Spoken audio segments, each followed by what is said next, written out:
അപ്പോൾ ചോദിക്കുമ്പോൾ ചേച്ചി ഒറ്റയ്ക്കാണോ അതായത് ഒരു കല്യാണം കഴിഞ്ഞാൽ അടുത്തത് ഇനി നീയാണ് കേട്ടോ. എന്നോട് ചോദിക്കാൻ പറയൂ, ഞാൻ പറയാം. ട്രിപ്പൊക്കെ സോളോ ആണ്, പക്ഷെ ഇഷ്ടംപോലെ ഫോട്ടോ ഇടുന്നുണ്ടല്ലോ. ഇതൊക്കെ ആരാ എടുത്തു തരുന്നേ?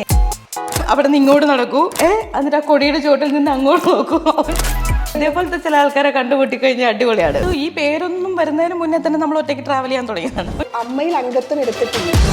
ഞാനീ പറഞ്ഞ പോലെ അങ്ങനെ ഭയങ്കര സെറ്റിലായിട്ട് ഇരിക്കുന്ന ഒരാളല്ല. അറിഞ്ഞുകൊണ്ട് ചില ആൾക്കാർ അതിനകത്ത് പിന്നീട് അതിനെക്കുറിച്ച് പരാതി പറഞ്ഞിട്ട് എന്തെങ്കിലും കാര്യമുണ്ടോ എന്നുള്ളൊരു ക്വസ്റ്റ്യൻ ഉണ്ടല്ലോ. സുരക്ഷിതരല്ല എന്നൊന്നും പറയാൻ പറ്റില്ല. അതാണ് ഞാൻ പറഞ്ഞത്. അതാണ് ഞാൻ പറഞ്ഞത്. ഈ ഇൻഡസ്ട്രിയിലാണ് ഞാൻ 8-9 കൊല്ലമായിട്ട് നിൽക്കുന്നത്, ഞാൻ ജീവിക്കുന്നത്, ഞാൻ കഞ്ഞി കുടിക്കുന്നതൊക്കെ ഇതിൽ നിന്നാണ്. എല്ലാ ഇൻഡസ്ട്രിയിലും ഉണ്ടാവും നല്ല മനുഷ്യരും മോശം മനുഷ്യരും. ആ സംഘടനയിൽ ഇല്ലാത്ത ആളുകൾക്ക് നല്ല നല്ല വേഷങ്ങളും അല്ലെങ്കിൽ അഭിനയിച്ച് ഫലിപ്പിക്കാനുള്ള വേഷങ്ങളൊന്നും കിട്ടില്ല എന്നൊരു സ്റ്റേറ്റ്. അങ്ങനൊന്നും ആരും പറയത്തില്ല. ഒരാളും പറഞ്ഞിട്ടുമില്ല, അവർ പറയുമെന്ന് എനിക്ക് തോന്നുന്നില്ല. പിന്നെ ഓൾമോസ്റ്റ് 95% സിനിമകളിൽ ഞാൻ ചെയ്യുന്ന പടങ്ങളിൽ എന്നെ ഡള്ളാക്കിയും നരയിട്ടും ഒക്കെയാണ് ചെയ്യുന്നത്. മാം ഇന്ന് സീനിൽ ഉങ്ങളോട് ഒരു കണ്ണിൽ നിന്നും ഒരു സൊട്ട് തണ്ണി വരണം, അതിന്റെ റൈറ്റ് ഐയിൽ നിന്നും മട്ടുന്താൻ വരണം. പക്ഷെ ആ കാലത്ത് ഇതൊന്നും നടക്കാത്ത കാര്യങ്ങളാണ്.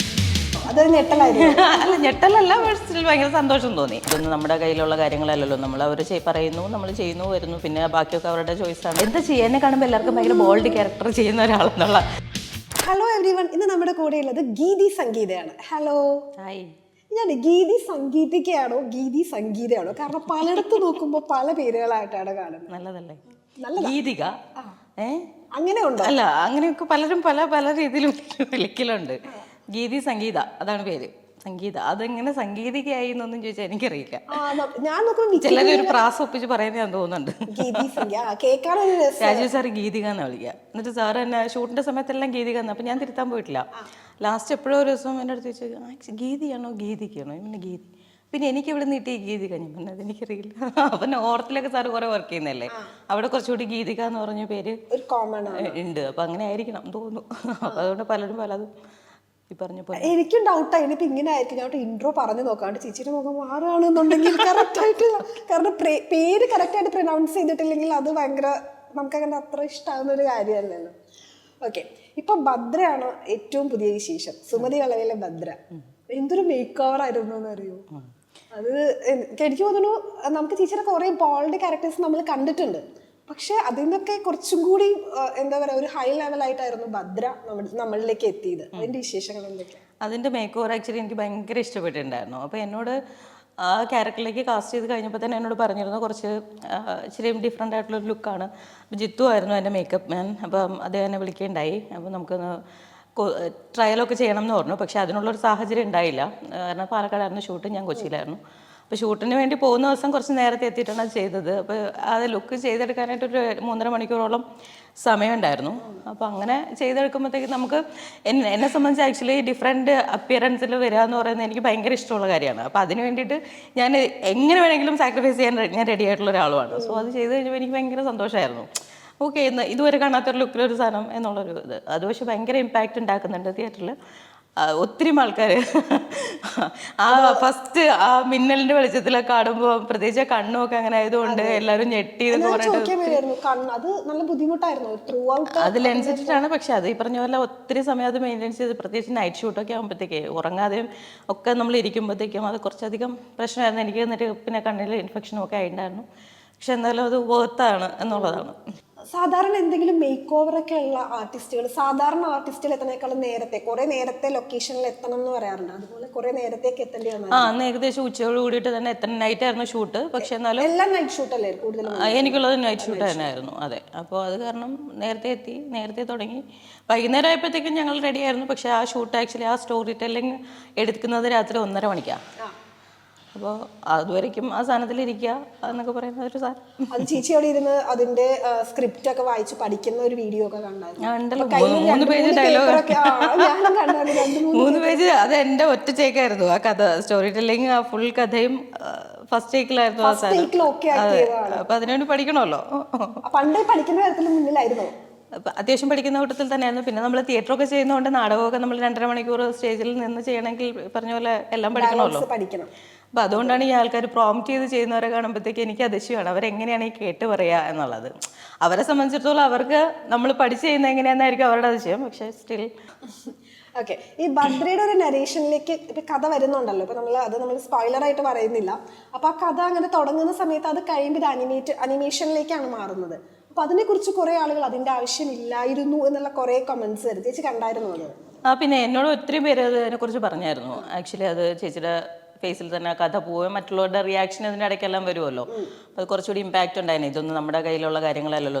അവർ പറയുന്നു, നമ്മൾ ചെയ്യുന്നു, വരുന്നു, പിന്നെ ബാക്കിയൊക്കെ അവരുടെ ചോയ്സാണ്. അതെങ്ങനെ അത് പ്രസൻറ്റ് ചെയ്യണം എന്നുള്ളത് ഡയറക്ടറിൻ്റെയും ബാക്കിയുള്ള ടീമിൻ്റെയും ഒക്കെ താല്പര്യമാണല്ലോ. ഓക്കെ, ഈ ഭദ്ര കൈകളിലേക്ക് എത്തിയപ്പോഴേ ഇപ്പൊ നമുക്കറിയാം ഈ സ്ക്രിപ്റ്റ് വായിക്കുമ്പോൾ അഭിലാഷ് പിള്ളയുടെ സ്ക്രിപ്റ്റ് ആണ്. നമ്മൾ ഈ സ്ക്രിപ്റ്റ് വായിക്കുമ്പോൾ നമുക്കറിയാം ഭദ്രയ്ക്ക് അതിനകത്തുള്ള ഒരു വൈറ്റൽ റോൾ എന്താ ഈ സിനിമയ്ക്കകത്താണ്. എന്നിരുന്നാൽ കൂടി ഇതിനകത്ത് എനിക്ക് ഭദ്ര ചെയ്യണം എന്ന് തോന്നുന്ന, അല്ലെങ്കിൽ അങ്ങനെ തോന്നിയ ആ ഒരു പോയിന്റ് എന്തായിരുന്നു? അല്ല, ഭദ്ര ചെയ്യണം എന്ന് തോന്നാൻ ആക്ച്വലി സുമതി വളവ് അനൗൺസ് ചെയ്യുന്ന സമയത്ത് അതിൻ്റെ ടൈറ്റിൽ അനൗൺസ്മെൻറ്റിന് വേണ്ടിയിട്ട് എൻ്റെ ശബ്ദം വേണമെന്ന് പറഞ്ഞിട്ട് അവരെന്നെ വിളിച്ചിരുന്നു. അങ്ങനെ ഞാൻ പോയിട്ട് വോയിസ് ഓവർ ചെയ്തിരുന്നു. അപ്പം ഞാൻ സിനിമയിലുണ്ടോ ഇല്ലയോ എന്നൊന്നും എനിക്കറിയില്ല, ഞാൻ ചോദിച്ചിട്ടുമില്ല. ഇതൊക്കെ കഴിഞ്ഞിട്ട് അതിൻ്റെ ടൈറ്റിൽ ലോഞ്ചിൻ്റെ അന്ന് അഭിലാഷ സ്റ്റേജിൽ വെച്ചാണ് ഭയങ്കര all of A sudden announce ചെയ്യുന്നത്. ഞങ്ങളിങ്ങനെ ടൈറ്റിൽ അനൗൺസ്മെൻറ്റിന് വേണ്ടി വിളിച്ചപ്പോൾ ചേച്ചി ഞങ്ങളോടൊന്നും ചോദിക്കാണ്ടാണ് വന്ന് ചെയ്തു തന്നത്. അപ്പോൾ ചേച്ചി നമ്മുടെ ഈ പടത്തിലുണ്ട് എന്ന് പറഞ്ഞിട്ട്. അല്ല, ഞെട്ടലല്ല, സ്റ്റിൽ ഭയങ്കര സന്തോഷം തോന്നി. ആക്ച്വലി അങ്ങനെ ഒരു അനൗൺസ്മെന്റ് ഒന്നും ഞാൻ അപ്പോൾ അവിടെ പ്രതീക്ഷിക്കുന്നുണ്ടായിരുന്നില്ല. സോ അങ്ങനെ കേട്ടപ്പോൾ ഓക്കെ, എല്ലാവരും വന്ന് കൺഗ്രാജുലേറ്റ് ചെയ്യുന്നു. ഓക്കെ, അങ്ങനെയാണ് പടത്തിലേക്ക് ഉണ്ട് എന്ന് മനസ്സിലായത്. പിന്നെ അതിന് ശേഷമാണ് പറഞ്ഞത് ചേച്ചി ഇങ്ങനെ ഒരു ക്യാരക്ടറാണ്. അപ്പോൾ ആ സ്ക്രിപ്റ്റ് ചെയ്യുന്ന സമയത്തും അത് വായിച്ച സമയത്തും പലരും പറഞ്ഞു ആ ക്യാരക്ടർ എന്ന് പറഞ്ഞപ്പോൾ തന്നെ ചേച്ചിയുടെ പേരാണ് എല്ലാവരും പറഞ്ഞത്. പിന്നെ ബിന്ദു ചേച്ചിയുടെ പേര് പറഞ്ഞു എന്ന് പറഞ്ഞു. ഓക്കെ, അപ്പൊ അതൊക്കെ ഒരു സന്തോഷമുള്ള കാര്യമാണ്. ചേച്ചി ഇപ്പൊ ചെയ്യുന്ന കുറെ ക്യാരക്ടേഴ്സ് നമ്മൾ കാണുമ്പോഴേ പണ്ട് ബിന്ദു ചേച്ചി ചെയ്തു വെച്ച കുറെ കഥാപാത്രങ്ങൾ, ഇപ്പൊ സൂത്രധാരനിലൊക്കെ ഉള്ള ഒരു മേക്ക് ഓവർ. അതെന്റെ ഫസ്റ്റ് മൂവി ക്യൂബൻ കോളനിയാണ്. അപ്പൊ ക്യൂബൻ കോളനിയിൽ ഞാൻ അതിനകത്ത് വില്ലത്തിയായിരുന്നു, മെയിൻ വില്ലത്തിയായിരുന്നു, തമിഴത്തിയായിരുന്നു, ആച്ചി എന്നായിരുന്നു ക്യാരക്ടറിന്റെ പേര്. അപ്പൊ ഡയറക്ടർ എന്നോട് പ്രത്യേകം പറഞ്ഞത് അതിലൊരിക്കലും സൂത്രധാരനിലെ ബിന്ദു ചേച്ചി വരരുത് എന്നുള്ളതായിരുന്നു. ഓക്കെ, അപ്പം നമ്മൾ കണ്ടുവച്ചേക്കുന്ന ചില സാധനങ്ങൾ ചിലപ്പോൾ വരാനുള്ള ഒരു ടെൻഡൻസി ഉണ്ടാവുമല്ലോ സ്വാഭാവികമായിട്ടും ക്യാരക്ടറിൽ. അപ്പോൾ ഈ പറഞ്ഞ പോലെ ബിന്ദു ചേച്ചിയുടെ റെഫറൻസ്, ലളിതാമ്മയുടെ റെഫറൻസ് ഒക്കെ പലപ്പോഴും ഞാൻ ചെയ്ത പല ക്യാരക്ടറിലും പലരും ഇങ്ങനെ പറയാറുണ്ട്, ലളിതാമ്മ ചെയ്ത പോലത്തെ ക്യാരക്ടർ, അല്ലെങ്കിൽ അങ്ങനെ കൽപ്പന ചേച്ചി ചെയ്ത അങ്ങനെയൊക്കെ പല, എന്ന് വെച്ചാൽ നമുക്ക് മുന്നേ നടന്നു പോയ എന്താ പറയുക ലെജൻസ് ആയിട്ടുള്ള ആൾക്കാരാണ് അവർ. അപ്പോൾ അവർ ചെയ്ത സാധനങ്ങൾ ഇപ്പോഴും ആൾക്കാരുടെ മനസ്സിലുണ്ട്. അപ്പോൾ ഒരുപക്ഷെ അവരെ മിസ് ചെയ്യുന്നുണ്ടാവാം ചില സാധനങ്ങൾ കാണുമ്പോൾ. അതെ, ചിലപ്പോൾ ഒരുപക്ഷെ അവരായിരുന്നെങ്കിൽ അവർ ചെയ്തതിനായിരിക്കും, അങ്ങനെയൊക്കെ ഉണ്ടല്ലോ. അപ്പം അത് തോന്നുന്നുണ്ടാവും, മനസ്സിലായില്ലേ? അപ്പോൾ അത് ഞാനില്ലാത്ത ചില സിനിമകളിൽ ചില ആൾക്കാർ ചില പടങ്ങൾ കണ്ടിട്ട് അയ്യോ ആ സിനിമയിൽ ആ ക്യാരക്ടർ ചേച്ചി ആയിരുന്നെങ്കിൽ ഞങ്ങൾക്ക് തോന്നിയിട്ടുണ്ടെന്ന് ചില ആൾക്കാർ എന്നോട് പറഞ്ഞിട്ടുണ്ട്. അപ്പോൾ അത് എവിടെയോ ഈ പറഞ്ഞ പോലെ അവർക്ക് ചിലപ്പോൾ ചില ആർട്ടിസ്റ്റിനെ മിസ് ചെയ്യുന്നതായിരിക്കാം, മേ ബി ആയിരിക്കാം, തോന്നുന്നു. അപ്പോൾ അതുപോലെ ലളിതാമ്മയും ഈ പറഞ്ഞ കൽപ്പന ചേച്ചിയോ അല്ലെങ്കിൽ ബിന്ദു ചേച്ചിയോ ഒക്കെ ചെയ്ത ക്യാരക്ടേഴ്സൊക്കെ ഈ പറഞ്ഞ പോലെ ഇപ്പോഴും ആൾക്കാരുടെ മനസ്സിലുണ്ട്. അതുകൊണ്ട് ഉറപ്പായിട്ടും അങ്ങനെ ഒരു സാധനം വരും. ഈ പറഞ്ഞ പോലെ ഇപ്പൊ അവരുമായിട്ട് നമ്മൾ തന്നെ കമ്പയർ ചെയ്യുന്നു എന്നുള്ളത് വലിയ കാര്യം തന്നെ. ഇപ്പൊ ലെജൻസിനെ വെച്ചാണ് നമ്മളെ കമ്പയർ ചെയ്യുന്നത്. ദ സെയിം ലൈക്ക് അതേപോലെ തന്നെ, അതായത് ഇപ്പൊ അവരെ പോലെ ചെയ്യുന്നു എന്ന് പറയുന്നതിനേക്കാളും ചേച്ചിയുടെ ഒരു ഐഡന്റിറ്റി ഉണ്ടാക്കുകയാണല്ലോ. ഇത് രണ്ടും അത് ഒരു കറക്റ്റ് ഇല്ല, അതിന് നമുക്കൊന്നും ചെയ്യാനില്ല. ആക്ച്വലി അത് നമ്മൾ നമ്മുടേതായ രീതിക്ക് ചെയ്തു പോകാന്നുള്ളതേ ഉള്ളൂ. അപ്പോൾ അതിനിടയ്ക്ക് ഈ പറഞ്ഞ പോലെ ചിലപ്പം ഈ പറഞ്ഞ കമ്പാരിസൺസ് ഒക്കെ വന്നേക്കാം. അല്ലെങ്കിൽ ഈ പറഞ്ഞ ചിലപ്പം ചില ക്യാരക്ടറിൽ ഉള്ള നമ്മുടെ ഒരു ലുക്ക് കാണുമ്പോൾ ചിലപ്പം ഇപ്പം ബിന്ദു ചേച്ചി പഴയ ചെയ്ത ക്യാരക്ടർ പോലെ, അതായത് ഫേസ് ഈ പറഞ്ഞ റൗണ്ട് ഫേസും കാര്യങ്ങളൊക്കെ ആയതുകൊണ്ട് അങ്ങനത്തെ ഒരു സിമിലാരിറ്റി എനിക്ക് തോന്നുന്നു വാശിയാണെന്ന് തോന്നുന്നു. വാശിയിൽ ഞാൻ ഡള്ളാക്കിയിട്ടുണ്ടായിരുന്നില്ല എന്നെ. ഓൾമോസ്റ്റ് ഒരു 95% സിനിമകളിൽ ഞാൻ ചെയ്യുന്ന പടങ്ങളിൽ എന്നെ ഡള്ളാക്കിയും നരേറ്റും ഒക്കെയാണ് ചെയ്യുന്നത്. അപ്പം അങ്ങനെ അല്ലാതെ അതിൽ കുറച്ച് ഫെയർ ആയിട്ട് തന്നെ ഉണ്ടായിരുന്നപ്പോൾ അപ്പോൾ ചിലർ പറഞ്ഞു ബിന്ദു ചേച്ചിയെ പോലെ ഉണ്ടായിരുന്നു, അതായത് ഹെയർ സ്റ്റൈലും ഒക്കെ അങ്ങനെ പിന്നെയൊക്കെ അങ്ങനെയായിരുന്നു. അപ്പോൾ എന്നിട്ട് ഞാൻ ചേച്ചിയോട് റോഷാക്ക് ചെയ്യുന്ന സമയത്ത് ഞാൻ പറഞ്ഞു, ചേച്ചിയുടെ ഇത് എന്നെയും കൂടെ ഇങ്ങനെ സിമിലാരിറ്റി പലരും പറയുന്നുണ്ട്, ആണോ നമുക്കൊരു ഫോട്ടോ എടുക്കാതെ ഞങ്ങൾ ഫോട്ടോ എടുത്തായിരുന്നു. അതുപോലെ ചേച്ചി പറയുന്നത് കേട്ടായിരുന്നു പല സീനുകളും ഗ്ലിസറിൻ ഇല്ലാതെ കരഞ്ഞ. പല സീനിലല്ല, ഞാൻ ഇന്നുവരെ ഗ്ലിസറിൻ ഇട്ടിട്ടില്ല. ഒരു സീനിൽ പോലും? ഒരു സീനിലും ഇട്ടിട്ടില്ല. അപ്പൊ എന്താ ചെയ്യും? ഇപ്പൊ നമ്മൾ ഇങ്ങനെ ഇരിക്കുന്ന സിറ്റുവേഷനിലായിരിക്കും ആക്ഷൻ പറഞ്ഞാൽ നമ്മൾ പോകുന്നത്. നമ്മൾ എന്തെങ്കിലും കഥയൊക്കെ പറഞ്ഞിരിക്കുമായിരിക്കുമല്ലോ. അപ്പൊ അവിടെ ചെന്നിട്ട് അത് കരയാൻ പറ്റണ്ടേ? ആ മൊമെന്റിൽ ആ ക്യാരക്ടർ ആവുക എന്നുള്ളതാണ് ചെയ്യാനുള്ളത്. ഭാഗ്യവശാൽ ദൈവാനുഗ്രഹത്താൽ ഇതുവരെ അത് സംഭവിച്ചിട്ടുണ്ട്. ഇനി അങ്ങോട്ട് എനിക്കറിയില്ല. ഞാനൊരു തമിഴ് പടം ചെയ്തിട്ടുണ്ടായിരുന്നു, ഇറങ്ങിയിട്ടില്ല, പോസ്റ്റ് നടന്നുകൊണ്ടിരിക്കുകയാണ്. അപ്പോൾ അതിൽ കുറേ അധികം ഇമോഷണൽ സീനുകളിൽ കൂടെ പോകുന്ന അവസ്ഥകൾ ഉണ്ടായിട്ടുണ്ട്. അപ്പം അതിൻ്റെ ഡയറക്ടർ ഭയങ്കര രസമായിട്ടാണ് അതിനെക്കുറിച്ചിട്ട് പറയുക. അപ്പം മാം இந்த சீனில் நீங்கள் ரொம்ப இமோஷனலாக இருக்கா, ஆனால் நீங்கள் அழலை, யாராவது உங்களை டச் பண்ணின்னு வச்சுக்க அப்படியே நீங்கள் உடஞ்சிடுவேன், ഇങ്ങനെയൊക്കെയാണ് പുള്ളി അതിൻ്റെ നരേഷൻ തരിക. അപ്പോൾ അതിൽ ചില സ്ഥലത്ത് നമ്മൾ കണ്ണ് കലങ്ങിയിരിക്കണം, എന്നാൽ കണ്ണിൽ നിന്ന് വെള്ളം പുറത്തേക്ക് വരരുത്. ചിലതിൽ നമ്മൾ ഫുള്ളായിട്ടും ബ്രോക്കായിട്ട് കരയുന്ന പോലെ ഉണ്ടായിരുന്നു. ഇനി ഒരു സീനിൽ എന്നോട് പറഞ്ഞു, അതൊരു നൈറ്റ് ഷൂട്ടായിരുന്നു. അപ്പോൾ പുള്ളിക്ക് അറിയാം ഞാൻ ആക്ച്വലി അതുവരെയും ഗ്ലിസറിന് ഇട്ടിട്ടില്ല എന്ന്. അന്ന് ആ ഷൂട്ടിൽ പുള്ളി എന്നോട് പറഞ്ഞു, മാം இந்த സീനിൽ ഉങ്ങളോട് ഒരു കണ്ണിൽ നിന്ന് ഒരു സൊട്ട് തണ്ണി വരണം, അതിൻ്റെ റൈറ്റ് ഐയിൽ നിന്ന് മട്ടുന്താൻ വരണം, ഓക്കെ എന്ന് പറഞ്ഞു. അപ്പോൾ ഞാൻ ഒരു കണ്ണി ഓക്കെ. അപ്പോൾ പുള്ളി എന്നോട് പറഞ്ഞു, മാം ഗ്ലിസറിൻ യൂസ് ചെയ്യില്ല എന്ന് എനിക്കറിയാം, വേണമെങ്കിൽ ഇതിലേക്ക് ഗ്ലിസറിൻ ഇട്ടോളൂ എന്ന് പറഞ്ഞു പുള്ളി. അപ്പം ഞാൻ പറഞ്ഞു ഓക്കെ സാർ നോക്കാം, ഞാൻ ശ്രമിച്ചു നോക്കാം. ഇതേതോ സിനിമയിലുണ്ട് നമ്മുടെ കീർത്തി സുരേഷ്. അതൊക്കെ മഹാനടി, അത് എന്ന് പറയാ അതില് ഓൾറെഡി പണ്ട് സാവിത്രിമ ചെയ്ത സാധനമാണെന്ന് തോന്നുന്നുണ്ട്. പക്ഷെ അല്ല, ഞാൻ ആക്ച്വലി ആ സമയത്ത് ഞാനത് വിചാരിച്ചെന്ന് വെച്ച് കഴിഞ്ഞാൽ എനിക്ക് ഗ്ലിസറിൻ ഇല്ലാതെ കരയാൻ പറ്റുന്ന ഒരു ആർട്ടിസ്റ്റാണ് ഞാൻ. പക്ഷെ ഇങ്ങനെ ഒരു കണ്ണിൽ നിന്ന് ഒരു തുള്ളി കണ്ണീര് വരണം, അതും വലതേ കണ്ണിൽ നിന്ന് വരണം എന്ന് പറഞ്ഞു കഴിഞ്ഞാൽ അതൊക്കെ നടക്കണ കാര്യമാണോ എന്ന് എനിക്കറിയില്ല സീരിയസ്ലി. നമ്മൾ കരച്ചിൽ വരാൻ സീനിൽ കരച്ചിൽ വരുന്നു, അതിപ്പോൾ ഈ കണ്ണിൽ നിന്നാണോ ഈ കണ്ണിൽ നിന്നാണോ എന്നൊന്നും നമ്മൾ അന്ന് ശ്രദ്ധിക്കില്ലല്ലോ. അപ്പം ഞാൻ പറഞ്ഞു ഞാൻ ശ്രമിച്ചു നോക്കാം, നടന്നില്ലെങ്കിൽ നമുക്ക് ഗ്ലിസറിൻ ഇടാന്ന് പറഞ്ഞു. അപ്പോൾ ശരി എന്ന് പറഞ്ഞു. അത് ചെയ്തു കഴിഞ്ഞപ്പോഴത്തേക്കും അല്ല എനിക്ക് എന്നോട് തന്നെ എനിക്കത് പറ്റുമോന്ന് എനിക്കറിയില്ലല്ലോ, എനിക്കത് പറ്റുമോന്ന്. അപ്പം ഞാനൊന്ന് ശ്രമിച്ചു നോക്കാം, എന്നാലോ വരുമോ അറിയില്ലല്ലോ. അപ്പോൾ ഫസ്റ്റ് ഇങ്ങനെ അത് തുടങ്ങി കണ്ടിന്യൂ പുള്ളി ഇങ്ങനെ അനൗൺസ് ചെയ്തുകൊണ്ടിരിക്കുന്നുണ്ട്. അപ്പോൾ ഞാൻ നോക്കുമ്പോൾ എനിക്ക് തന്നെ അറിയാൻ പറ്റുന്നുണ്ട് എൻ്റെ ഇടതേ കണ്ണിന്നാണോ കണ്ണീര് വരാൻ പോണേന്ന് എനിക്കൊരു ഡൗട്ട് ഉണ്ട്.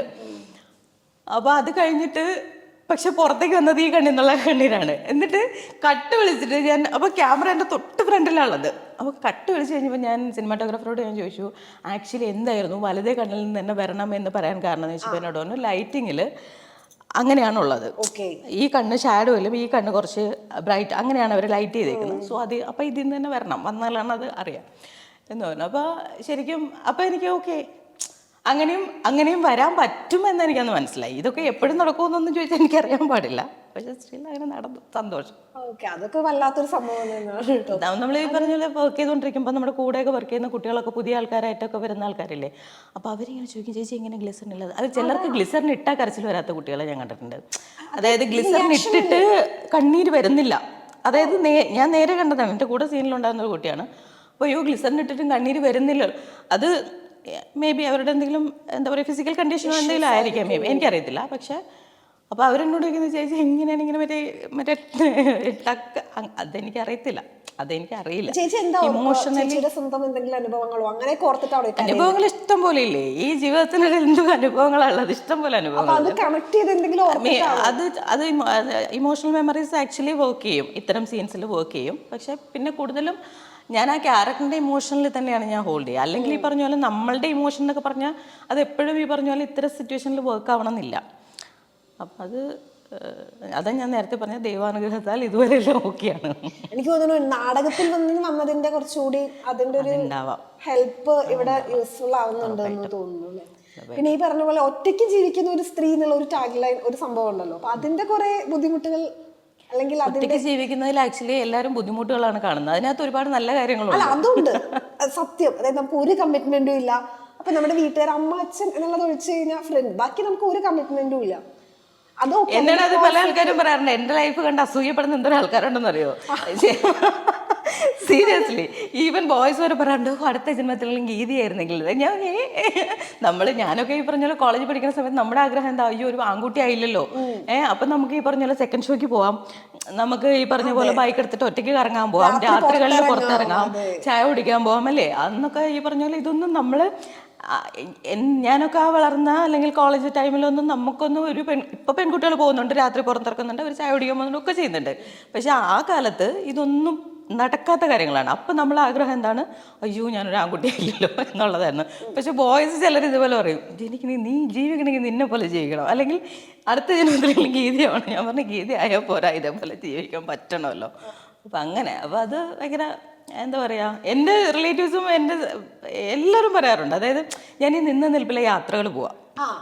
അപ്പൊ അതാണ് അവരെ സംബന്ധിച്ച് അവർക്ക് ഏറ്റവും വലിയ അസൂയ ഉണ്ടാക്കുന്ന കാര്യം. എനിക്ക് ഈ പറഞ്ഞ പോലെ നമുക്ക് ഷൂട്ടില്ല. മുമ്പ് ഞാൻ ഗ്രൂപ്പ് ട്രിപ്പുകളുടെ കൂട്ടത്തിൽ നിറയെ ട്രാവൽ ചെയ്തിരുന്നു. പിന്നെ ഒരു ഘട്ടത്തിൽ അത് നേരത്തെ കുട്ടി പ്ലാൻ ചെയ്യണം, അപ്പോൾ അവർക്ക് അഡ്വാൻസ് ചെയ്യണം.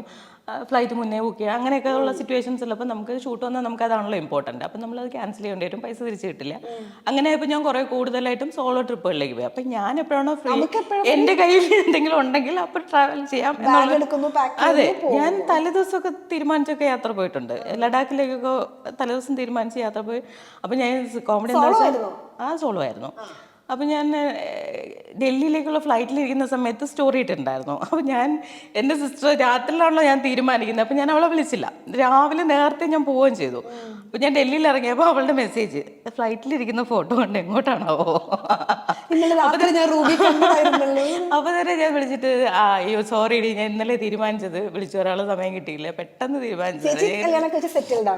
എൻ്റെ സിസ്റ്റർ സെറ്റിൽഡാണ്, അവൾ ബാങ്കിലെ മാനേജറാണ്, ഇപ്പോൾ ഗുജറാത്തിലാണ് വർക്ക് ചെയ്യുന്നത്. അപ്പൊ അങ്ങനെയുള്ള ചില, അപ്പൊ ഇവർക്കൊക്കെ പറയും, ഒത്തിരി പേര് പറയും ഇങ്ങനെ യാത്ര ചെയ്യുന്നതിലാണ് എല്ലാവർക്കും അതിലാണ് കൂടുതലും തോന്നുക. അയ്യോ അവരിങ്ങനെ പോകുന്നുണ്ട് നമുക്ക് പറ്റുന്നില്ല. മറ്റവർക്കെന്ന് വെച്ച് കഴിഞ്ഞാൽ ഒത്തിരിയും കാര്യങ്ങൾ സോർട്ട് ചെയ്തിട്ട് വേണമല്ലോ വീട്ടിൽ നിന്ന് ഇറങ്ങാൻ. നമുക്കൊരു ഫാമിലി ആയി കഴിഞ്ഞാൽ അവിടെ ഹസ്ബൻഡിന്റെ കാര്യങ്ങൾ, പിള്ളേരുടെ കാര്യങ്ങൾ, അങ്ങനെ കുറെ കാര്യങ്ങൾ. എന്തിനാ ഇപ്പൊ പോകുന്ന, അടുത്ത ആഴ്ച പോയാൽ പോരെ, പിന്നെ പോവാം എന്നൊക്കെ ഉള്ള സാധനം. പിള്ളേരുടെ എക്സാം വരും, അല്ലെങ്കിൽ വേറെ എന്തെങ്കിലുമൊക്കെ വരും. ഇതെല്ലാം തീരുമ്പോഴത്തേക്കും ചിലപ്പോൾ ലഡാക്കിൽ അവിടെ കാശ്മീരിലെ മഞ്ഞും തീരും. ഇതിങ്ങനെ എല്ലാം കൂടെ നമുക്ക് ഒരുമിച്ച്. അത് കോമഡി എന്താ വെച്ച് കഴിഞ്ഞാല് ഒരു 10-15 വർഷത്തിനടുത്തായിട്ടുണ്ട്. ആക്ച്വലി ഇപ്പോഴാണ് സോളോ ട്രിപ്പ്, ലേഡീസിന്റെ സോളോ എന്നൊക്കെ പറഞ്ഞിട്ട് ഭയങ്കര ട്രെൻഡ് ആയിട്ടുള്ളത്. അപ്പൊ ഈ പേരൊന്നും വരുന്നതിന് മുന്നേ തന്നെ നമ്മൾ ഒറ്റയ്ക്ക് ട്രാവൽ ചെയ്യാൻ തുടങ്ങിയതാണ്. അപ്പൊ ഞാൻ നീലക്കുറിഞ്ഞി ആ സമയത്ത് പൂത്ത സമയത്ത് ഞാൻ ഇതുപോലെ എൻ്റെ കസിൻസിൻ്റെ അടുത്ത് എല്ലായിടത്തും ഞാൻ പറഞ്ഞു നമുക്ക് പോയാലോ, മൂന്നാറില് പോയാലോ, അപ്പം പോവാം. അപ്പം ഈ ആഴ്ച പിള്ളേർക്ക് എക്സാം ആണ്, അടുത്ത ആഴ്ച ചേട്ടന് വേറെ എന്തോ സാധനമുണ്ട്, അതിൻ്റെ അടുത്ത ആഴ്ച ഇങ്ങനെ പോയിക്കൊണ്ടിരിക്കുക. അവസാനം ഞാൻ പറഞ്ഞു അവിടെ കുറിഞ്ഞ് പൂത്ത് കഴിയാറായി. ഞാനൊരു ദിവസം ഇതേപോലെ ഒറ്റയ്ക്ക് പാലക്കാട് നിന്ന് ബസ് കയറി, മറ്റേ ഉദുമൽപേട്ട് വഴി അങ്ങനെ ഫോറസ്റ്റ് വഴി കയറി. ഓക്കെ, അപ്പോൾ പൊള്ളാച്ചിയിൽ നിന്ന് ഒരു ബസ് ഉണ്ടായിരുന്നു. അപ്പോൾ അതിൽ കയറുമ്പോൾ അതിലെ ഡ്രൈവറും കണ്ടക്ടറും അവർ ആക്ച്വലി വിചാരിച്ചു, അവരെന്നോട് ചോദിച്ചു ഞാൻ വല്ല ഒഫീഷ്യലാണോ ചോദിച്ചു. ഞാൻ ടൂറിസ്റ്റ് ആണെന്ന് പറയുമ്പോൾ അവർക്ക് ഭയങ്കര അതിശയം. അപ്പോൾ ആ ബസ്സിൽ തമിഴൻസും ഈ പറഞ്ഞ ട്രൈബ്സും അങ്ങനത്തെ ആൾക്കാർ മാത്രമേ ട്രാവൽ ചെയ്യുന്നതാണ് ആ ബസ്. കേരളത്തിൽ നിന്ന് ആരും ആ വഴിക്ക് ട്രാവൽ ചെയ്യാറില്ല. മൂന്നാറിലേക്ക് പോകണമെങ്കിൽ നമുക്ക് വേറെ കുറേ വഴികളുണ്ടല്ലോ. അപ്പോൾ അവരെന്നോട് എന്താ ഈ വഴിക്ക് വന്നേ, അപ്പം ഞാൻ പിന്നെ ഈ വഴി കൂടെ പോകുമ്പോഴത്തേക്കും കാടും ഒക്കെ കാണാമല്ലോ, അങ്ങനെ. അപ്പോൾ അവർക്ക് ഭയങ്കര അതിശയം അത് അന്ന കാലത്ത്. എന്നിട്ട് ഇതുപോലെ കുറിഞ്ഞു പൂത്തത് ഇങ്ങനെ കണ്ട് നടക്കുമ്പോൾ നമ്മൾ സെൽഫി എടുക്കുമ്പോൾ അതിനൊരു പരിധി ഉണ്ടല്ലോ. ഞാൻ കുറേ കൂടുതൽ സെൽഫി എടുക്കുന്ന ഒരാളാണ്. അപ്പോൾ കുറേ എടുത്ത് കഴിയുമ്പോൾ നമ്മൾ ആരുടെങ്കിലും ഫോട്ടോ എടുക്കുന്ന കാര്യം ചോദിക്കുമല്ലോ. അപ്പോൾ അവർ ചോദിക്കും അയ്യോ, അപ്പോഴായിരിക്കും അവർ നോട്ടീസ് ചെയ്യുന്നത്. അവർ വിചാരിക്കും നമ്മുടെ കൂടെയുള്ള ആൾക്കാർ മല കയറുന്നുണ്ടാവും, അല്ലെങ്കിൽ പിന്നിലായിരിക്കും എന്നൊക്കെ ആയിരിക്കും ആൾക്കാർ വിചാരിക്കുക. അപ്പോൾ ചോദിക്കും ചേച്ചി ഒറ്റയ്ക്കാണോ ആ ഒരു ഒറ്റയ്ക്കാണോ എന്നുള്ള ചോദ്യം ഞാൻ ഒറ്റയ്ക്ക് വന്നാൽ കുറിഞ്ഞു പൂത്തത് കാണാൻ പറ്റില്ലേ അങ്ങനെ ചോദിച്ചിട്ടുണ്ട് ഞാൻ പലരോടും. അപ്പം അങ്ങനെ എന്താ പറയുക, നമ്മളീ പറഞ്ഞ നമ്മുടെ ആഗ്രഹത്തിൻ്റെ പുറത്താണ് ഈ ഇറങ്ങി പുറപ്പെടുന്നതും പോകുന്നതും കാണുന്നതും ഒക്കെ.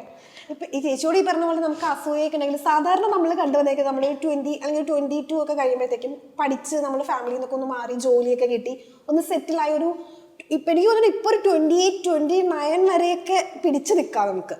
അത് കഴിഞ്ഞ് കഴിഞ്ഞാൽ നമുക്ക് ഫാമിലി ഫംഗ്ഷനിൽ പോകാൻ പറ്റൂല. ഇനി ഫാമിലി ഗ്രൂപ്പ് ഉണ്ടെങ്കിൽ വാട്സാപ്പ് പോലും തുറക്കാൻ പറ്റൂല. അതായത് ഒരു കല്യാണം കഴിഞ്ഞാൽ അടുത്തത് ഇനി നീയാണ് കേട്ടോ, അത് നിന്റെ താഴെയുള്ളവർ വരെ കല്യാണം കഴിച്ചു, അടുത്തത് എങ്ങനെ നടന്നാൽ മതിയോ. അല്ല, ആൾക്കാർക്ക് എപ്പോഴും ആക്ച്വലി ഓരോ കാര്യത്തെക്കുറിച്ച് അവർക്ക് ക്യൂരിയസ് ആണ് അല്ലേ. പഠിച്ചു കഴിഞ്ഞാൽ അവർ ജോലി കിട്ടിയില്ലെന്ന് ചോദിക്കും, അത് കഴിഞ്ഞാൽ കല്യാണം കഴിച്ചാൽ, അത് കഴിഞ്ഞാൽ കുട്ടികളുടെ, ഇങ്ങനത്തെ പല കാര്യങ്ങളും അവർ ചോദിച്ചുകൊണ്ടിരിക്കും. ആക്ച്വലി എന്താ വേണ്ടതെന്ന് വെച്ച് കഴിഞ്ഞാൽ നമ്മൾ ഈ പറഞ്ഞ ചോദ്യങ്ങളെ ഫേസ് ചെയ്യാൻ, അതായത് ഇപ്പോൾ ചിലപ്പോൾ ഒരു ഇടക്കാലത്തൊരു സമയത്ത് എൻ്റെ സിസ്റ്റർ എന്നോട് പറഞ്ഞിട്ടുണ്ട്, അതായത് റിലേറ്റീവ്സ് അവളുടെ അടുത്ത് ചോദിക്കുന്നു എന്നുള്ള സ്ഥാനത്തിൽ. അപ്പം ഞാൻ പറയാം അവരോട് എന്നോട് ചോദിക്കാൻ പറയൂ. അപ്പം അല്ല, നിന്നോട് ആരും ചോദിക്കില്ല. അപ്പം ഞാൻ എന്നോട് ചോദിക്കാൻ പറയൂ, ഞാൻ പറയാം, ഉത്തരം ഞാൻ പറയാം, അതാണല്ലോ വേണ്ടത്. അപ്പം അങ്ങനെ, അപ്പം അതിൽ വലിയ കാര്യമൊന്നുമില്ല. പിന്നെ ഈ സോളോ ട്രിപ്പ് പോയിട്ട് വരുമ്പോൾ ചില ആൾക്കാർ പലപ്പോഴും ഈ റീസെൻ്റ്ലിയും കൂടെ എന്നോട് ചോദിച്ചു, ട്രിപ്പൊക്കെ സോളോ ആണ് പക്ഷെ ഇഷ്ടംപോലെ ഫോട്ടോ ഇടുന്നുണ്ടല്ലോ, ഇതൊക്കെ ആരാ എടുത്തു തരുന്നേ, അപ്പൊ ഞാൻ പറയാം എൻ്റെ മുന്നിൽ കാണുന്ന ആൾക്കാരെല്ലാം എൻ്റെ ഫോട്ടോഗ്രാഫേഴ്സാണ്. എൻ്റെ വായിൽ നാക്കുള്ളിടത്തോളം, മനസ്സിലായില്ലേ. ഞാനിപ്പോൾ ഒരു ഫോട്ടോ എടുത്ത് തരുമോ എന്ന് ചോദിച്ചാൽ താൻ പറയുമോ, പറ്റില്ല എന്ന് പറയുമോ? ഇല്ല. ഈവൻ ലഡാക്കിലൊക്കെ വെച്ചിട്ട് ഒരു ഫോട്ടോൻ്റെ അവിടെ വെച്ചിട്ട് ഇതുപോലെ ഏതോ ഒരു സർദാർജി ആയിരുന്നു പുള്ളി, മറ്റേ താജ്മഹൽ. അപ്പോൾ ആളുടെ അടുത്ത് ഞാൻ ചോദിച്ചപ്പോഴത്തേക്കും പുള്ളി ഫോട്ടോ മാത്രമല്ല, പുള്ളി എനിക്ക് റീൽ വരെ എടുത്തന്നെ. എന്നിട്ട് പുള്ളിയോട് മാം അവിടെ നിന്ന് ഇങ്ങോട്ട് നടക്കൂ, എന്നിട്ട് ആ കൊടിയുടെ ചോട്ടിൽ നിന്ന് അങ്ങോട്ട് നോക്കൂ. ഞാൻ വിചാരിച്ചു ഓ മൈ ഗോഡ്, ഇതേപോലത്തെ ചില ആൾക്കാരെ കണ്ടുമുട്ടി കഴിഞ്ഞാൽ അടിപൊളിയാണ്. പിന്നെ ആ ട്രിപ്പ് കഴിയുമ്പോൾ എനിക്ക് കുറേ ഫോട്ടോയും വീഡിയോയും ഒക്കെ ഇടാനുണ്ടാവും. അങ്ങനെ അല്ല, ഓരോ യാത്രകളും നമുക്ക് ഓരോ അനുഭവങ്ങളാണല്ലോ. തീർച്ചയായും. എനിക്ക് തോന്നുന്നു ഇപ്പൊ സിനിമയുടെ കാര്യം പറയുകയാണെങ്കിൽ ഇപ്പൊ നമ്മുടെ പബ്ലിക്കിന്റെ ഇടയ്ക്കൊക്കെ അല്ല, എന്ന് നോക്കിയാലും സിനിമാ മേഖലയിലുള്ള ആളുകളെ കുറിച്ച് നെഗറ്റീവായിട്ടേ പറയാറുള്ളൂ. അത് പണ്ടാണെങ്കിലും ഇപ്പോഴാണെങ്കിലും. ഇപ്പൊ കുറച്ച് ഇഷ്യൂസ് കൂടെ നടക്കുന്നതുകൊണ്ട് അത് ഭയങ്കര കൂടുതലാണ്. അപ്പൊ അതേ ഇൻഡസ്ട്രിയിൽ നിൽക്കുന്ന ഒരാളാണ് ചേച്ചി. ചേച്ചിക്ക് അതിനെ പറ്റി എന്താ പറയാനുള്ളത്? ഇതിനെ കുറിച്ച് ചോദിക്കുന്നേ? അതായത് സിനിമയെ കുറിച്ച്, സിനിമയ്ക്കകത്ത് വരുന്ന ആളുകളെ കുറിച്ച് എപ്പോഴും നെഗറ്റീവായിട്ടാണ് അല്ല, അത് ആക്ച്വലി ഇപ്പൊ ഒക്കെ കുറെ മാറിയിട്ടുണ്ട്. അത് പണ്ടായിരുന്നു. പണ്ടെന്ന് വെച്ച് കഴിഞ്ഞാൽ ഞാൻ ആക്ച്വലി എൻ്റെ കോളേജ് ടൈമിൽ എനിക്കൊരു ആങ്കർ ചെയ്യാനൊരു അവസരം വന്നിട്ടുണ്ടായിരുന്നു. ഓക്കെ, അപ്പം ഏഷ്യാനെറ്റ് ആങ്കറിങ് ഇഷ്ടമായിരുന്നു എന്ന് വെച്ച് കഴിഞ്ഞാൽ അത് ഇങ്ങോട്ട് വന്ന ഒരു ഓപ്പർച്യൂണിറ്റിയാണ്. അപ്പം അന്ന് ഈ പറഞ്ഞ പോലെ അച്ഛൻ ആദ്യം ഓക്കെ പറയുകയും, പക്ഷെ അപ്പോഴത്തേക്കും നമ്മൾ നമ്മുടെ വെൽ വിഷേഴ്സ് എന്ന് ആവശ്യപ്പെടുന്ന ചില ആൾക്കാർ അച്ഛനോട് പറഞ്ഞു ആ ഫീൽഡ് അത്ര നല്ലതല്ല. ഓക്കെ, അപ്പം നമ്മളെ പോലത്തെ ആൾക്കാർക്കൊന്നും ആശി. അപ്പോൾ അങ്ങനെ പറഞ്ഞിരുന്നൊരു കാലത്ത് നിന്ന് ഞാൻ ഈ ഇൻഡസ്ട്രിയിലാണ് ഞാൻ 8-9 കൊല്ലമായിട്ട് നിൽക്കുന്നത്, ഞാൻ ജീവിക്കുന്നത്, ഞാൻ കഞ്ഞി കുടിക്കുന്നതൊക്കെ ഇതിൽ നിന്നാണ്. എല്ലാ ഇൻഡസ്ട്രിയിലും ഉണ്ടാവും നല്ല മനുഷ്യരും മോശം മനുഷ്യരും അല്ലേ. നമ്മളെങ്ങനെ നിൽക്കുന്നു എന്നും നമ്മൾ എങ്ങനെ എത്ര ആൾക്കാരോട് അസോസിയേറ്റ് ചെയ്യുന്നു എന്നുള്ളതും ഒക്കെയാണ് അതിനെ ബാധിക്കുന്നതെന്നാണ് ഞാൻ വിചാരിക്കുന്നത്. എൻ്റെ പേഴ്സണൽ എക്സ്പീരിയൻസ് ആണ് ഞാൻ ഈ പറയുന്നത്. അപ്പോൾ അതിൻ്റെ അർത്ഥം ലോകത്ത് എല്ലാവരും നല്ലവരെന്നോ അല്ലെങ്കിൽ എല്ലാവരും മോശക്കാരെന്നോ ഒന്നും അല്ല. ഞാൻ വേറൊരു ഇൻഡസ്ട്രിയിലും വർക്ക് ചെയ്തിട്ടില്ലാണ്. ഞാൻ പറഞ്ഞിരുന്നു ഞാൻ എഞ്ചിനീയറായിട്ട് വർക്ക് ചെയ്തിരുന്ന ഒരാളാണ്. അപ്പോൾ എല്ലാ ഫീൽഡിലും ഉണ്ടാവും ഓരോ ആൾക്കാർക്കും ഓരോ ഇൻറ്റൻഷനും ഓരോ തരം സ്വഭാവവും ഒക്കെ ഉണ്ടാവും. അപ്പം നമ്മളെങ്ങനെ അതിനെ എടുക്കുന്നു, നമ്മളതിനെ എങ്ങനെ റെസ്പോണ്ട് ചെയ്യുന്നു എന്നൊക്കെ അനുസരിച്ചിരിക്കും കാര്യങ്ങൾ എന്നുള്ളതാണ്. പക്ഷെ ബാക്കിയല്ല, ഇപ്പൊ കുറച്ചും കൂടി ഇഷ്യൂസ് ഒക്കെ നടക്കുമ്പോഴത്തേക്ക് ആളുകളുടെ ഇടയിലേക്ക് വരുമ്പോൾ അത് കംപ്ലീറ്റ്ലി എല്ലാവരും ഇങ്ങനെയാണ്, അല്ലെങ്കിൽ ഈ ഒരു സിനിമാ മേഖലയിൽ സ്ത്രീകൾ ഒട്ടും സുരക്ഷിതരല്ല എന്നുള്ളൊരു സ്റ്റേറ്റ്മെന്റ്. അല്ല, സുരക്ഷിതരല്ല എന്നൊന്നും പറയാൻ പറ്റില്ല. അതാണ് ഞാൻ പറഞ്ഞത്. അതാണ് ഞാൻ പറഞ്ഞത്. ഇപ്പം ചിലർ ഈ പറഞ്ഞ പോലെ വേണമെന്ന് വെച്ചാൽ ആയിരിക്കത്തില്ല ചില കുഴികളിൽ ചെന്ന് ചാടുന്നത്. ഓക്കെ, അത് എന്താ പറയുക, സിറ്റുവേഷൻ വെച്ച് സംഭവിക്കുന്നതായിരിക്കാം. പക്ഷെ വേറെ ചില ആൾക്കാരുണ്ട് ഇത് അറിഞ്ഞുകൊണ്ട് തന്നെ എന്താ പറയുക ഈ കുഴിയിലേക്ക് എടുത്ത് ചാടുന്ന ചില ആൾക്കാരെ നമ്മൾ കണ്ടിട്ടുണ്ട്. മനസ്സിലായില്ലേ? അപ്പോൾ അതൊക്കെ ഓരോ ആൾക്കാരുടെ പേഴ്സണൽ ചോയ്സുകളാണ്. നമ്മുടെ ലൈഫ് നമ്മളെങ്ങനെ ജീവിക്കണം, നമ്മൾ എന്ത് ചെയ്യണം, നമ്മൾ അല്ലേ, അങ്ങനെയല്ലേ? അങ്ങനെയാണ് ഞാൻ മനസ്സിലാക്കുന്നത്. അതെ, ഒരു എന്താ പറയുക, അവർ മനസ്സാ വിചാരിക്കാതെ അവരൊരു സ്ഥാനത്തിൽ ചെന്നുപെട്ടാൽ നമുക്കതിനകത്ത് വിഷമമുണ്ട് സീരിയസ്ലി. പക്ഷെ അറിഞ്ഞുകൊണ്ട് ചില ആൾക്കാർ അതിനകത്ത് പിന്നീട് അതിനെക്കുറിച്ച് പരാതി പറഞ്ഞിട്ട് എന്തെങ്കിലും കാര്യമുണ്ടോ എന്നുള്ളൊരു ക്വസ്റ്റ്യൻ ഉണ്ടല്ലോ. അതാണ് എന്നെ സംബന്ധിച്ചിടത്തോളം ഞാൻ എല്ലായ്പ്പോഴും ചില സമയത്തൊക്കെ വിചാരിക്കുന്ന ഒരു കാര്യമാണത്. അതെ, ചില ബെനിഫിറ്റിന് വേണ്ടി അങ്ങനെ പോയിട്ട് അതിന് ശേഷം അത് തിരിച്ചു പറയുന്ന അതെന്ന് പറഞ്ഞാൽ അത്ര നല്ല പ്രവണതയല്ല എന്നുള്ളത് തന്നെയാണ്. അല്ല, അതും പ്രൂവ് ചെയ്യുന്ന തെളിയിക്കപ്പെടുന്നു എന്നുള്ളത് വലിയ കാര്യം. നമ്മൾ അങ്ങനത്തെ ന്യൂസുകളും കാണുന്നുണ്ട്. ഇതിങ്ങനെ പറയുമ്പോഴത്തേക്ക് അതും പബ്ലിക് തിരിച്ചും പറയുന്നുണ്ട് കേട്ടോ. നമ്മൾ രണ്ട് രീതിയിലും ഇത് കാണുന്നുണ്ട് എന്നുള്ളതാണ്. ചേച്ചി ഇപ്പോൾ 8-9 വർഷമായിട്ട് ഈ ഫീൽഡിൽ നിൽക്കുന്ന ഒരാളാണ്. അപ്പോൾ അമ്മയിൽ അംഗത്വം എടുത്തിട്ടില്ല. അമ്മയിൽ അംഗത്വം എടുക്കണ്ടെന്ന് വിചാരിച്ചിട്ട് എടുക്കാത്തതല്ല. 1-2 പ്രാവശ്യം ഞാൻ അതിന് വേണ്ടി ശ്രമിക്കുകയും ചെയ്തിരുന്നു.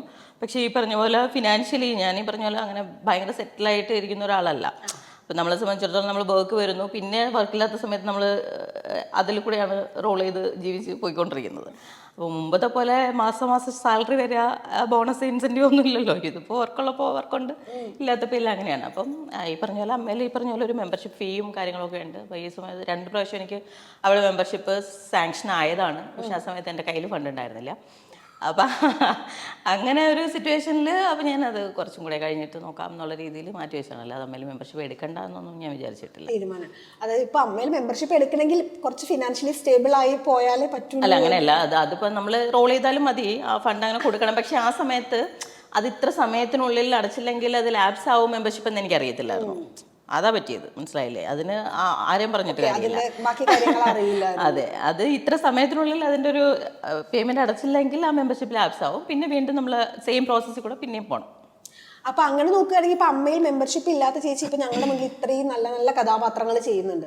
അപ്പൊ അത് അമ്മയിൽ ആ സംഘടനയിൽ ഇല്ലാത്ത ആളുകൾക്ക് നല്ല നല്ല വേഷങ്ങളും അല്ലെങ്കിൽ അഭിനയിച്ച് ഫലിപ്പിക്കാനുള്ള വേഷങ്ങളൊന്നും കിട്ടില്ല എന്നൊരു സ്റ്റേറ്റ്മെന്റ്.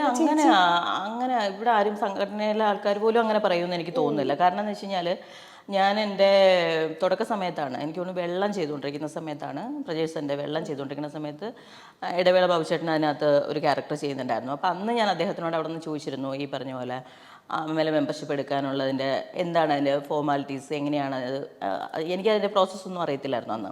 അപ്പോൾ അതിനെക്കുറിച്ച് ചോദിച്ചപ്പം പുള്ളി എന്നോട് ഇങ്ങനെ പറഞ്ഞു, ഇങ്ങനെ ഒരു മെമ്പർഷിപ്പ് ഫീ ഉണ്ട് ഗീതി, അതിനകത്ത് ഇങ്ങനെ അപ്ലൈ ചെയ്യണം, ബോർഡിൽ ഇത്ര ആൾക്കാർ അത് അക്സെപ്റ്റ് ചെയ്യണം, അങ്ങനെയൊക്കെ ഉണ്ട്. എന്ന് പറഞ്ഞിരുന്നു. അപ്പോൾ എൻ്റെ അടുത്ത് ചോദിച്ചു, ഗീതി ഇപ്പോൾ അത്യാവശ്യം വർക്കുകൾ ചെയ്യുന്നില്ലേ എന്ന് പറഞ്ഞുകൊണ്ട്. അപ്പോൾ പറഞ്ഞു അത് ചെയ്തോളൂ, പിന്നെ സമയം പോലെ എപ്പോഴാണെന്ന് വെച്ച് കഴിഞ്ഞാൽ എടുത്താൽ മതി എന്നാണ് എന്നോട് പറഞ്ഞത്. മനസ്സിലായില്ല, അവിടെ പോലും ആരും നിങ്ങൾ വർക്ക് ചെയ്യണമെങ്കിൽ അങ്ങനെയൊന്നും ആരും പറയത്തില്ല. ഒരാളും പറഞ്ഞിട്ടുമില്ല, അവർ പറയുമെന്ന് എനിക്ക് തോന്നുന്നില്ല. കാരണം എന്നോട് പറഞ്ഞിട്ടില്ല, എന്നോട് ഇങ്ങനെയാണ് പറഞ്ഞേക്കുന്നത്. അവിടെ നിന്ന് എനിക്ക് കിട്ടിയേക്കുന്ന മെസ്സേജ് ഇതാണ്. അതുപോലെ തന്നെ ഒരു പ്രാവശ്യം സിദ്ദിഖ് അടുത്ത് ഇതുപോലെ ഈ വിഷയമായിട്ട് സംസാരിച്ചപ്പോഴും പുള്ളി എന്നോട് പറഞ്ഞത് എപ്പോഴാണെന്ന് വെച്ച് കഴിഞ്ഞാൽ ഗീതിക്ക് സമയവും സൗകര്യമൊക്കെ ഒക്കുന്ന പോലെ അപ്ലൈ ചെയ്തോളൂ, അവിടെ അന്ന് വേറെ സീനൊന്നും ഉണ്ടാവില്ല എന്നുള്ള സാധനത്തിലാണ് പറഞ്ഞിട്ടുണ്ടായിരുന്നത്. അപ്പോൾ സോ അത് എൻ്റെ ഫിനാൻഷ്യൽ സ്റ്റെബിലിറ്റിയുടെ ഒരു സാധനം കൊണ്ട് ഞാൻ കുറച്ചും കൂടെ കഴിഞ്ഞിട്ട് എന്നുള്ള രീതിയിൽ മാറ്റി വെച്ചതാണ്. ഇപ്പൊ ചേച്ചിയുടെ ക്യാരക്ടറിന്റെ കാര്യം പറയുമ്പോഴേ കോമഡി കുറച്ചും കൂടിയൊക്കെ ചേച്ചിക്ക് ചെയ്യാൻ പറ്റുമെന്ന് എനിക്ക് തോന്നുന്നു. ആ കോമഡിയിലേക്ക് ചേച്ചി അങ്ങനത്തെ ക്യാരക്ടേഴ്സ് വരാത്തോണ്ടാണ്. അങ്ങനത്തെ ക്യാരക്ടേഴ്സ് വരുന്നില്ല. എന്താ ചെയ്യുക, എന്നെ കാണുമ്പോൾ എല്ലാവർക്കും ഭയങ്കര ബോൾഡ് ക്യാരക്ടർ ചെയ്യുന്ന ഒരാളെന്നുള്ള സാധനം വന്നേക്കുന്നത്. കോമഡി നന്നായി വർക്ക് ആവുമെന്ന് തോന്നുന്നു. അത് കുറേ ആൾക്കാർ എന്നോട് പറയും. ഞാൻ ഭയങ്കര സ്പോണ്ടേനിയസ് ആയിട്ട് സംസാരിക്കുന്ന ഒരാളാണ്. അപ്പോൾ ഇൻഡസ്ട്രിയിൽ തന്നെ ചില ആൾക്കാരൊക്കെ കോമഡി നന്നായിട്ട് വർക്ക് ആവുമല്ലോ, എന്താ കോമഡി ചെയ്തത്. ഞാൻ പറഞ്ഞു ഞാൻ ചെയ്യണമെങ്കിൽ തരണമല്ലോ, നിങ്ങൾ തരൂ, ഞാൻ റെഡിയാണ് എന്നുള്ള സാധനത്തിൽ. അപ്പോൾ അങ്ങനെ എന്തെങ്കിലുമൊക്കെ പരിപാടി ഞാനിങ്ങനെ പ്രതീക്ഷിച്ചിരിക്കുന്നു. അത് ഞാൻ ഇടയ്ക്കിടയ്ക്ക് പറയുന്നുണ്ട്, പക്ഷേ ഇത് കാണുന്ന ആളുകൾ അങ്ങനത്തെ വേഷങ്ങൾ ധാരണമൊന്നുള്ളൂ. ഓക്കെ, അടുത്ത പ്രൊജക്ട്സ് ഒക്കെ ഏതാ ചേച്ചിയുടെ? അടുത്ത പ്രോജക്റ്റ് ഇറങ്ങാൻ കുറച്ച് പടങ്ങളുണ്ട്. അതിനകത്ത് ഒന്ന് മഹേഷ് നാരായൺ സാറിൻ്റെ പടമാണ്. അത് ഇപ്പോൾ ഷെഡ്യൂൾ ബ്രേക്കിലാണുള്ളത്. ചെറിയൊരു 1-2 ദിവസത്തെ ഷൂട്ടും കൂടെ ബാക്കിയുണ്ട്. അപ്പോൾ അത് ഞാൻ വളരെ പ്രതീക്ഷയോടുകൂടി കാണുന്നൊരു പടമാണ്. അപ്പം ഈ പറഞ്ഞ പോലെ ഒരു വലിയ എന്താ പറയുക താരനിര തന്നെയുള്ളൊരു സിനിമയാണത്. മമ്മൂക്ക, ലാലേട്ടൻ, ഫഹദ് ഫാസിൽ, നയൻതാര, കുഞ്ചാക്കോ ബോബൻ തുടങ്ങിയിട്ട് ഒത്തിരിയും ആൾക്കാരുണ്ട്. അപ്പോൾ അതിൻ്റെ കൂട്ടത്തിൽ അവിടെ എവിടെയോ ഞാനും ഉണ്ട്. പിന്നെ അതൊരു കുഴപ്പമില്ലാത്തൊരു ക്യാരക്ടറാണ്. ത്രൂട്ട് ക്യാരക്ടറല്ല, പക്ഷേ അത് ഈ പറഞ്ഞാൽ പല സ്ഥലങ്ങളിൽ നടക്കുന്ന കഥയാണ്. അപ്പോൾ അതിൽ കൊച്ചി ബേസ് ചെയ്തിട്ടുള്ള സ്റ്റോറിയിൽ ഞാനും ഉണ്ട്. ഒരു അത്യാവശ്യം ഈ പറഞ്ഞ പോലെ ചെറിയൊരു പെർഫോമൻസ് ബേസ് ചെയ്തിട്ടുള്ളൊരു ക്യാരക്ടർ തന്നെയായിരുന്നു. സന്തോഷമുള്ള കാര്യമാണ് അതിനകത്തുണ്ട്. അപ്പോൾ ഇങ്ങനെ വേറെ കുറച്ച് പടങ്ങളൊക്കെ ഇറങ്ങാനുണ്ട്.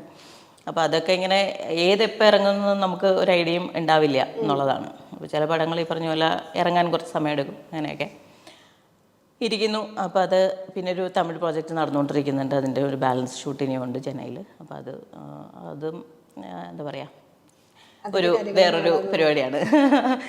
അതിപ്പോൾ നമുക്ക് പറയാൻ ഇല്ല, അത് ഇപ്പോൾ തൽക്കാലം അത് പറയാറായിട്ടില്ല. പക്ഷെ കുറച്ച് രസമുള്ളൊരു പരിപാടിയാണ്. അതെ, അപ്പോൾ അവർ നമ്മൾ മലയാളി ആർട്ടിസ്റ്റുകൾക്ക് തരുന്നൊരു മര്യാദയൊക്കെ ഭയങ്കര ഇതാണ്. അതുപോലെ തിയേറ്റർ ആക്ടർ എന്നൊക്കെ പറഞ്ഞു കഴിഞ്ഞാൽ അവർക്ക് ഭയങ്കര റെസ്പെക്റ്റാണ് ആക്ച്വലി. അപ്പോൾ ആ ഒരു നാടകം മിസ് ചെയ്യാറുണ്ട് ഉണ്ട്. ഉറപ്പായിട്ടും ഞാൻ ഇടയ്ക്ക് മാഷിനോടൊക്കെ പറയുന്നുണ്ട്, മാഷ് നമുക്ക് പക്ഷേ എന്താണെന്ന് അറിയോ, ഇതിനെ കുറച്ച് റിഹേഴ്സലിന് വേണ്ടിയിട്ടൊക്കെ നമ്മൾ കുറച്ച് മാറി നിൽക്കണം. ചില സമയത്ത് നമ്മൾ വിചാരിക്കും ഇപ്പോൾ പടമൊന്നും ഇല്ലല്ലോ, നമുക്ക് എന്തെങ്കിലും ചെയ്താലോ എന്ന് വിചാരിക്കും. പക്ഷേ ഇത് പെട്ടെന്നായിരിക്കും വരിക. അപ്പോൾ നാടകം എന്നൊക്കെ പറഞ്ഞു കഴിഞ്ഞാൽ ഒരു ഗ്രൂപ്പ് ഓഫ് ആൾക്കാരുടെ എഫേർട്ടാണ്. അപ്പോൾ അതിനിടയ്ക്കൊന്നും എനിക്ക് ഷൂട്ടുണ്ടെന്ന് ഞാൻ പോട്ടെ എന്ന് പറഞ്ഞാൽ എനിക്ക് അങ്ങനെ പോകാൻ പറ്റില്ലല്ലോ. സോ നമ്മൾ നിൽക്കുകയാണെങ്കിൽ അതിന് വേണ്ടിയിട്ട് നിൽക്കാനുള്ളൊരു സിറ്റുവേഷനിലേക്ക് എത്തണം. അപ്പോൾ അങ്ങനെ നിൽക്കാൻ പറ്റണം. അപ്പോൾ അത് ഇപ്പോഴത്തെ സിറ്റുവേഷനിൽ നമ്മൾ വർക്ക് വന്നാൽ ചെയ്യുക എന്നുള്ളൊരു സാധനത്തിൽ പോയിക്കൊണ്ടിരിക്കുന്നതുകൊണ്ടാണ് നാടകത്തിന് വേണ്ടിയിട്ടൊരു സമയം മാറ്റി വയ്ക്കാൻ പറ്റാത്തത്. ഇതിനിടയ്ക്ക് 1-2 പ്രോജക്റ്റുകൾ വന്നു, തൃശ്ശൂർ ബേസ് ചെയ്തിട്ടില്ല. അപ്പോൾ പക്ഷേ അപ്പോഴും ഇതാണ് പ്രശ്നം, അവിടെ ചെന്ന് നിന്നിട്ട് റിഹേഴ്സൽ ചെയ്യണം എന്നൊക്കെ ഉള്ളൊരു. ഇപ്പോൾ കൊച്ചി ബേസ് ആണെങ്കിൽ എനിക്ക് വീട്ടിൽ നിന്ന് പോയി വരും ഒക്കെ ചെയ്യാം. അപ്പം മറ്റേന്ന് വെച്ച് കഴിഞ്ഞാൽ ഞാൻ സിനിമയിൽ വന്ന കാലം മുതൽ തന്നെയാണുള്ളത്. അതെ, നാട്ടിൽ പോകുന്നു വരുന്നു എന്നുള്ള ഇടയ്ക്ക് എന്തെങ്കിലുമൊക്കെ പരിപാടികൾക്കൊക്കെ പോയി വരുന്നു, അങ്ങനെ തന്നെ. ഈ നാടകം മിസ് ചെയ്യുന്ന കൂട്ടത്തിൽ പാലക്കാട് മിസ് ചെയ്യാറുണ്ടോ? അല്ല, പാലക്കാട് അങ്ങനെ മിസ് ചെയ്യേണ്ട കാര്യമൊന്നുമില്ല. ഇവിടുന്ന് ഒരു 2.5 മണിക്കൂർ പോലും വേണ്ടല്ലോ പാലക്കാടേക്ക് എത്തുന്നിട്ട്. ഇടയ്ക്കൊക്കെ പോകാറുണ്ട്. എനിക്ക് തോന്നുന്നു നമ്മളിപ്പോ ഇവിടത്തെ ഒരു ലൈഫ് ചെയ്തൊന്നും മാറി പാലക്കാട് കഞ്ചിക്കോടായി. അല്ല, അത് ചൂട് സമയത്തൊന്നും അതിനെക്കുറിച്ച് മിസ് ചെയ്തില്ല. ഇവിടെ തന്നെ ഇത്രയും ചൂടിൽ സഹിക്കാൻ പറ്റില്ല. അപ്പോഴും പിന്നെ അവിടെയൊക്കെ കുറച്ചും കൂടി കൂടുതൽ. പക്ഷേ ചില സമയത്ത് ഈ പറഞ്ഞ പോലെ എനിക്ക് അവിടുത്തെ ഈ റോഡിൽ കൂടെ നമ്മൾ ട്രാവൽ ചെയ്യുന്ന സമയത്ത് അല്ലാതെ ഞാനൊക്കെ കുറച്ച് ട്രക്കിംഗ് ഒക്കെ പോകുന്ന കൂട്ടത്തിലാണ്. അപ്പോൾ ഈ പറഞ്ഞ അവിടുത്തെ മലകളും ഈ പറഞ്ഞ അങ്ങനത്തെയൊക്കെ കുറച്ച് സാധനങ്ങളാണ് നമുക്ക് ഭയങ്കരമായിട്ട് മിസ് ചെയ്യുക. അവിടെ ഉള്ള പ്രത്യേകത എന്ന് വെച്ചാൽ നമ്മൾ ഹൈവേ കൂടി നിങ്ങൾ ട്രാവൽ ചെയ്തിട്ടുണ്ടെങ്കിൽ അറിയാം, പാലക്കാട് നിന്ന് കോയമ്പത്തൂരേക്കൊക്കെ ട്രാവൽ ചെയ്യുന്ന സമയത്ത് കുറച്ച് മഴ ക്ലൗഡി ആയിട്ടൊക്കെയുള്ള സമയമാണെങ്കിൽ മേഘമൊക്കെ ഇങ്ങനെ താഴെ ഇറങ്ങി വന്നിട്ടുണ്ടാവും. ഇങ്ങനെ അതൊക്കെ ഭയങ്കര വേറൊരു എന്താ പറയുക ഭയങ്കര നൊസ്റ്റു മൂടുള്ള ഒരു സാധനമാണ്. സോ അങ്ങനത്തെ ചില സാധനങ്ങൾ നമുക്ക് ഇങ്ങനെ മിസ്സാവുന്ന പോലെയൊക്കെ തോന്നും. അടുത്ത സോളോ ട്രിപ്പ് എവിടേക്കാ പ്ലാൻ ചെയ്തേക്കുന്നത്? അങ്ങനെ വലിയ നിലവിൽ പ്ലാനിങ് ഒന്നുമില്ല. ഇതുപോലെ ചില ആൾക്കാരുടെ അടുത്തേക്ക് കാലിന് വല്ല വെയിലും പിടിപ്പിച്ചിട്ടുണ്ടോ, കാലത്ത് നോക്കുമ്പോൾ കോഴിക്കോടൊക്കെ അങ്ങനെ. സോ അത് എന്താ പറയുക, അതിനുള്ളൊരു ആരോഗ്യം തരണേ എന്നുള്ളതാണ് എനിക്ക് ആകെയുള്ളൊരു പ്രാർത്ഥന. കാരണം എന്താ വെച്ച് കഴിഞ്ഞാൽ നമുക്ക് എന്താ പറയുക എണീറ്റ് നടക്കുക, നമുക്ക് ഇഷ്ടമുള്ള സ്ഥലത്തേക്ക് പോവുക, ഇഷ്ടമുള്ള കാര്യങ്ങൾ ചെയ്യുക, അത് തന്നെയല്ലേ ഏറ്റവും വലിയ കാര്യം. നമ്മുടെ ആരോഗ്യം നശിക്കുന്ന അല്ലെങ്കിൽ നമ്മളാവുന്ന അപ്പോൾ അങ്ങനെ ആവുന്ന ഡൗൺ ആവുന്ന മൊമെന്റ് വരെ ലൈഫ് എൻജോയ് ചെയ്യുക എന്നുള്ളത് തന്നെയാണ് ഏറ്റവും വലിയ. അല്ല ആക്ച്വലി എന്നെ സംബന്ധിച്ച് എല്ലാവരും പറയില്ലേ ലിവ് ഇൻ ദ മൊമെന്റ് എന്നൊക്കെ. അപ്പോൾ അത് ഞാൻ ആക്ച്വലി അത് ഇംപ്ലിമെൻറ്റ് ചെയ്തിട്ട് കുറേ കാലമായി. അത് എന്താ പറയുക, നാളെ ഉണ്ടോ എന്ന് എനിക്കറിയില്ല. അതാണ് എൻ്റെ ബേസിക്കലി എൻ്റെ ഒരു തിയറി. ഇന്നാണ് എനിക്കുള്ളത്, നാളെ ഉണ്ടോ എന്ന് എനിക്കറിയാൻ പാടില്ല. അപ്പോൾ അതുകൊണ്ട് ഇന്ന് നന്നായിട്ട് ജീവിക്കുക, ഇന്ന് ചെയ്യാനുള്ളത് ചെയ്യാൻ, നന്നായിട്ട് ജീവിക്കുക. നാളെ ഇല്ലെങ്കിലും എന്താ പറയുക, പിന്നെ ഒരു റിഗ്രറ്റ് അങ്ങനെ തോന്നാനും പറ്റില്ലല്ലോ. ആളില്ലെങ്കിൽ പിന്നെ അതിലൊന്നും കാര്യമില്ലല്ലോ. സോ അല്ല, ചേച്ചിയുടെ ഫസ്റ്റ് നമ്മൾ കാണുമ്പോഴും ചേച്ചി ചെയ്ത് വെച്ച ക്യാരക്ടേഴ്സ് കാണുമ്പോഴും നമ്മളിപ്പോൾ ഇവിടെ ഇരുന്ന് സംസാരിക്കുമ്പോഴും എല്ലാം ഭയങ്കര ഡിഫറൻസാണ്. അതെ, എൻ്റെ ക്യാരക്ടറുകൾ പോലും ഡിഫറെൻ്റ് ആണ്. എൻ്റെ ക്യാരക്ടറുകൾ പലതും ഇങ്ങനെ എടുത്ത് നോക്കുമ്പോഴത്തേക്കും എനിക്കതിന് ഭയങ്കര ഓക്കെ. ചില ആൾക്കാർ ഈ പറഞ്ഞ പോലെ എന്താ പറയുക, ഏത് സിനിമയിലെ സീൻ എടുത്ത് കട്ട് ചെയ്ത് എല്ലാം കൂടെ ഒരുമിച്ചിട്ട് അല്ലാതെ ഏത് സിനിമയിലാന്ന് പറയാൻ പറ്റാത്ത പോലെ ചില ആർട്ടിസ്റ്റുകൾ നമുക്കറിയാം അല്ലേ. പക്ഷേ എന്നെ സംബന്ധിച്ചിടത്തോളം അതിൽ ഞാൻ ഭയങ്കരമായിട്ട് പ്രൗഡാണ് ആക്ച്വലി. എൻ്റെ സിനിമയിലെ ക്യാരക്ടേഴ്സ് ഓരോന്നും എടുത്തു കഴിഞ്ഞാൽ അതെല്ലാം വേറെ വേറെ പോലെ തന്നെ ഉണ്ടാവും, എല്ലാം ഒരേപോലെ ഉണ്ടാവില്ല എന്നുള്ള സാധനം ഉണ്ടല്ലോ. അതെനിക്ക് ഭയങ്കര സന്തോഷം തരുന്ന, ഈ പറഞ്ഞ നമ്മളെ ജീവിക്കാൻ പ്രേരിപ്പിക്കുന്ന കിക്കുള്ള സാധനങ്ങളൊക്കെ പറയുന്നില്ല, ഇതൊക്കെയാണ് എൻ്റെ കിക്ക്. അതെ, എന്തെങ്കിലും ഡൗൺ വരുമ്പോൾ ഞാൻ എൻ്റെ ക്യാരക്ടേഴ്സ് ഒക്കെ എടുത്തു ഉറപ്പായിട്ടും ഞാൻ വേണമെങ്കിൽ ഞാൻ ഇന്റർവ്യൂ കഴിഞ്ഞിട്ട് ഞാൻ എൻ്റെ വെബ്സൈറ്റ് കാണിച്ചു തരാം, അത് നോക്കി നോക്കുക. എന്നിട്ട് ഏതെങ്കിലും നേട്ടം ഒരേപോലെ ഇരിക്കുന്നുണ്ടെങ്കിൽ എന്നോട് പറ. അത് ശരിയാ, അത് കറക്റ്റാ കേട്ടോ. എല്ലാത്തിനും എന്തൊക്കെയൊക്കെയോ ഡിഫറൻസ് ഉണ്ട്. അല്ലെങ്കിൽ നമുക്ക് എപ്പോഴും ഓർത്ത് വെക്കുന്ന. പക്ഷെ പിന്നെ ഈ പറഞ്ഞ കൂട്ട് എനിക്ക് തോന്നുന്നു ചുരുളിയിലെ പെങ്ങൾ തങ്ക എന്നുള്ള ഒരു ക്യാരക്ടർ ഉള്ളു, അത് ചേച്ചിയുടെ ഒരു ബെഞ്ച് മാർക്കാണ്. അത് എനിക്ക് തോന്നുന്നില്ല ഇനി അത് ആ ബെഞ്ച് മാർക്ക് എപ്പോഴെങ്കിലും മാറുമെന്ന് എനിക്കറിയില്ല. കാരണം അത് എല്ലായ്പ്പോഴും അവിടെ തന്നെ ഉണ്ടാവും എന്നാണ് ഞാൻ മനസ്സിലാക്കുന്നത്. കാരണം ഇത്രയും പടങ്ങളതിന് ശേഷം ചെയ്തു, പക്ഷെ എപ്പോഴും ഒരു 95% ആൾക്കാർ എന്നോട് ആദ്യം ചുരുളിയെ കുറിച്ച് സംസാരിക്കുക. അപ്പൊ അവർക്ക് പെങ്ങളെ തങ്ങിയ ഭയങ്കര ഇഷ്ടമാണ്. ലുലു കൂടെ ഒക്കെ പോകുമ്പോൾ മേളിൽ നിന്ന് ആൾക്കാർ പെങ്ങളെ എന്നൊക്കെ വിളിക്കുന്നുണ്ട്.